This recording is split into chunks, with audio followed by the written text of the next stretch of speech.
আৰু বিটিআৰ নিৰ্বাচন সম্পৰ্কে যোৱা 7 তাৰিখৰ পৰা আমাৰ নিৰ্বাচনী প্ৰচাৰ আৰম্ভ হৈছে, যোৱা 7 তাৰিখৰ পৰা। আৰু আমাৰ সাংসদগৰাকী যোৱাকালি আহি 2খন সভা কৰিলে। তেওঁ 3-4 দিন থাকিব ইয়াতে আৰু বহুকেইখন সভা কৰিব। আমি বেলেগ বেলেগকৈ সভা কৰি আছোঁ, প্ৰাৰ্থীবোৰো বেলেগ বেলেগকৈ সভা কৰি আছে।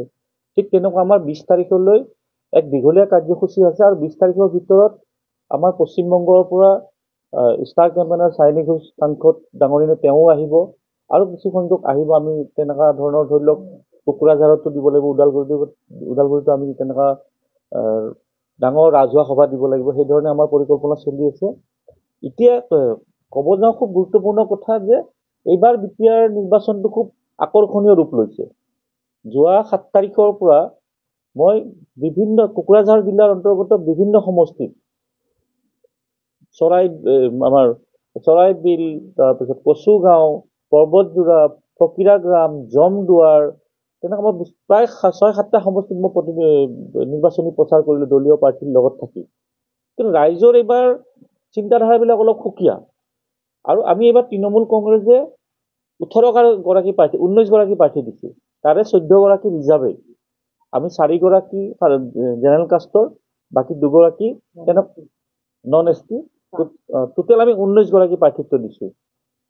এইবাৰ প্ৰচাৰত এটা গম পালোঁ গৈ যে বিটিআৰ নিৰ্বাচনত আটাইতকৈ গুৰুত্বপূৰ্ণ ভূমিকা লয় সংখ্যালঘু ভোটাৰসকলে। যদিও বেছি সংখ্যক 30টা এছ টি ৰিজাৰ্ভ বা নন এছ টি ৰিজাৰ্ভ বা 10টা জেনেৰেল চিট আছে, আটাইতকৈ গুৰুত্বপূৰ্ণ ভূমিকা সংখ্যালঘু ভোটাৰখিনিয়ে লয়। আৰু মই যোৱা 5 দিন ধৰি যিকেইটা সমষ্টিত মিটিং কৰি আছোঁ, তাত মই দেখিবলৈ পাইছোঁ এইবাৰ সংখ্যালঘু ভোটাৰৰ চিন্তাধাৰাটো সম্পূৰ্ণ বেলেগ। এটা সময়ত ধৰি লওক কংগ্ৰেছৰ ইয়াতে এটা খুব ভাল স্থিতি আছিলে, তাৰপিছত হাগ্ৰামা আহিল, তাৰপিছত প্ৰমোদ বড়ো আহিল, আৰু বিজেপিটো বাৰু ইয়াত চৰকাৰ যদি আছে, বিজেপি কিন্তু চৰকাৰ গঠন কৰিব পৰাকৈ তেখেতসকলৰ শক্তি নাই বুলি তেখেতসকলে নিজেই কৈ আছে যে কেতিয়াবা হাগ্ৰামাক লৈ তেখেতসকলে নিৰ্বাচনী পৰিকল্পনা কৰে, কেতিয়াবা প্ৰমোদ বড়োক লৈ কেনে কৰে। গতিকে এইবিলাক কথা ৰাইজে বুজি উঠিছে। আৰু বিশেষকৈ সংখ্যালঘু ৰাইজে এটা কথা বুজি উঠিছে যে বিজেপিক সংখ্যালঘু ৰাইজে বেয়া পায় আৰু সংখ্যাগুৰু ভোটাৰো আঁতৰি আহিছে, বড়ো ভোটাৰো আঁতৰি আহিছে।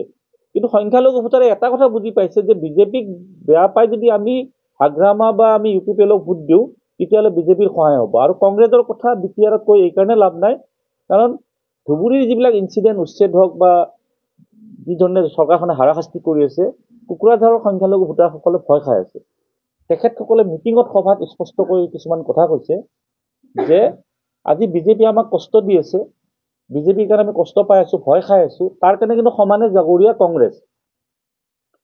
আৰু আটাইতকৈ হাঁহি উঠে, কংগ্ৰেছৰ কোনো সংগঠন নাই ইয়াত বিটিআৰ নিৰ্বাচনৰ সমষ্টিসমূহত, কিন্তু 40গৰাকী প্ৰাৰ্থী দিছে।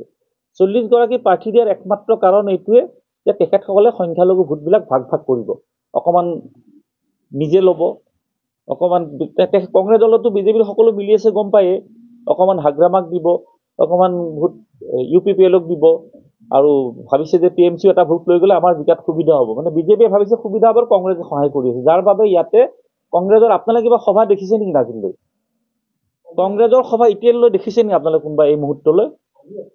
আজিহে আছে। নিৰ্বাচনী প্ৰচাৰ কেতিয়াৰ পৰা আৰম্ভ হৈছে? আমিতো 6 তাৰিখৰ পৰা বহি আছোঁ ইয়াতে। এতিয়া গৌৰৱ গগৈ আহিব, এখন ডাঙৰ সভা কৰিব, কৰি তেওঁ গুচি যাব, কিন্তু নিৰ্বাচনী প্ৰচাৰৰ সভা আমি দেখা নাই, তেনেকুৱা ডাঙৰ সভা। আৰু আটাইতকৈ ডাঙৰ কথা, 40গৰাকী প্ৰাৰ্থী দিছে। আমি এতিয়া চৰকাৰ গঠন কৰিম বুলি আৰম্ভণি নামাৰোঁ, কাৰণ আমি 19গৰাকী প্ৰাৰ্থী দিছোঁ। চৰকাৰ গঠন কৰিবৰ কাৰণে 21গৰাকী প্ৰাৰ্থী লাগে। আমি 19গৰাকী এইকাৰণে দিছোঁ যে ভোট বিভাজনৰ ৰাজনীতিত যাতে বিজেপি জয়লাভ কৰিব নোৱাৰে, যাৰ বাবে আমি 19গৰাকী দিছোঁ। আৰু এটা কথা নিশ্চিত থাকক, চৰকাৰটো ধৰি লওক কোনোবাই বেলেগ দলে গঠন কৰিব, আমি যিহেতু 19গৰাকী দিছোঁ, আমাৰ ক'ত জিকিব ক'ত হাৰিব সেইটো আমাৰ সাংসদগৰাকী ক'ব। কিন্তু আমি ৰাইজক যিখিনি প্ৰতিশ্ৰুতি দিছোঁ নিৰ্বাচনী প্ৰচাৰত গৈ, এই প্ৰতিশ্ৰুতিসমূহ যি দলে পূৰণ কৰিব, বিজেপিক বাদ দি, কংগ্ৰেছৰ কথাটো অহাই নাই, সেই দলক আমি বাহিৰৰ পৰা সমৰ্থন কৰিম বুলি আমি চিন্তা চৰ্চা কৰি আছোঁ। কিন্তু প্ৰথম কণ্ডিশ্যন হ'ব, আমি নিৰ্বাচনী প্ৰচাৰত যিবোৰ প্ৰতিশ্ৰুতি দিছোঁ সেইবোৰ পূৰণ কৰিব লাগিব। এইটো মই বিজেপি আৰু মই কংগ্ৰেছৰ কথা কোৱা নাই, কংগ্ৰেছৰতো অস্তিত্বই নাই বাৰু ইয়াতে। যদি বিজেপি চৰকাৰ কৰে আমি কি নকৰোঁ সেইটো পিছত আহিব, কিন্তু বিজেপিক বাদ দি যদি কোনোবাই বেলেগকৈ চৰকাৰ গঠন কৰিব লগা হয়, তেতিয়া আমাৰ যদি সমৰ্থন লাগে, আমি তেতিয়া বাহিৰৰ পৰা সমৰ্থন দিম, সেই কথা আমাৰ সাংসদগৰাকীয়ে আপোনালোক মুকলিকৈ বুজাই ক'ব। আৰু তাত নিৰ্বাচনী প্ৰচাৰত মই যে ক'লোঁ যে সংখ্যালঘু ভোটাৰৰ কথাটো, সকলোৱে এটা কথাই কৈছে যে বিজেপিক আমি বেয়া পাওঁ, কিন্তু যোৱা 20 বছৰে কংগ্ৰেছে চৰকাৰত থাকিল, ক্ষমতাত থাকিল। 2012 চনৰ কথা ক'বই নালাগে। হাগ্ৰামা বিটিএডিৰ দখলত আছিল হাগ্ৰামাত। ইয়াত কোকৰাঝাৰত গোষ্ঠীগত সংঘৰ্ষ হৈছিল, বহুত মানুহ মৰিছিলে।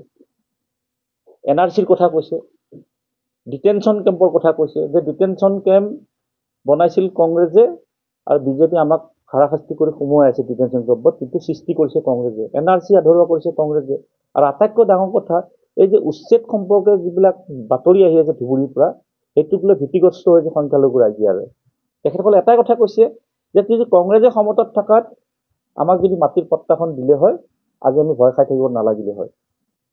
তেনেকুৱা ধৰণৰ ধৰি লওক বিভিন্ন ধৰণৰ সমস্যা এই ৰাইজে বুজি উঠিছে, বিশেষকৈ সংখ্যালঘু ৰাইজে, যাৰ বাবে ইয়াত কংগ্ৰেছ, মই আজি আপোনালোক অফিচিয়েলি মই ইয়াত কৈ গ'লোঁ, আমি পৰৱৰ্তী পৰ্যায়ত ফলাফলৰ পিছত আকৌ প্ৰেছ মিট দিম, যে কংগ্ৰেছ ইয়াতে দূৰ দূৰলৈ নাই ইয়াত। আৰু কংগ্ৰেছে বিজেপিক সহায় কৰাৰ কাৰণে, ভোট বিভাজন কৰাৰ কাৰণে ইয়াত 40 গৰাকী প্ৰাৰ্থী দিছে। এগৰাকী যোৱাবাৰ শ্ৰীৰামপুৰত প্ৰাৰ্থী দিছিলে, জয়লাভ কৰিয়ে তেওঁ বিজেপিত যোগদান কৰিছে। গতিকে এইবিলাক ৰাইজে বুজি উঠিছে যে কংগ্ৰেছক ভোট দি যদি জয়লাভো কৰাও আকৌ বিজেপিত গুচি যাব, কাৰণ চব বিক্ৰী হৈ থাকে টকাৰ বিনিময়ত। আৰু এটা বিৰাট বেয়া ৰাজনীতি হৈছে, বিজেপিয়ে যিবিলাক বিজেপি দলৰ প্ৰাৰ্থী, সেইসকলে ঘৰে ঘৰে মুছলিম সমাজৰ মানুহবিলাকক মাতি মাতি লৈ ভয় ভাবুকি দিয়াইছে, পবিত্ৰ কোৰাণ শ্বৰীফৰ শপত খুৱাইছে, টকা দিয়াইছে, এইবিলাক ৰাজনীতিত আশ্ৰয় লৈছে। মই আপোনালোকৰ এই সংবাদমেলৰ জৰিয়তে বিশেষকৈ সংখ্যালঘু ৰাইজক মই অনুৰোধ কৰিছোঁ যে ভয় ভাবুকিত আশ্ৰয় ল'ব নালাগে, ভয় ভাবুকিত যাব নালাগে, কাৰো ঘৰত কোনো পাৰ্টিৰ ওচৰত যাব নালাগে, কোনো শপত খাব নালাগে, কোনো পইচা ল'ব নালাগে। বিটিআৰ কিন্তু এবাৰ বিজেপিয়ে দখল কৰিব নোৱাৰে ইয়াতে। তেখেতসকলে যি ধৰণে পৰিকল্পনা কৰিছে হাগ্ৰামা আৰু UPPLক লৈ, কেতিয়াও সফল নহয়। আৰু আমাৰ এইটো TMC দলৰ প্ৰথম নিৰ্বাচন আৰু আমাৰ আৰম্ভণিতে আপোনালোকে ভাল ফলাফল পাব। 27 তাৰিখে ইয়াৰ এটা ৰিজাল্ট দেখিবলৈ পাব। এতিয়া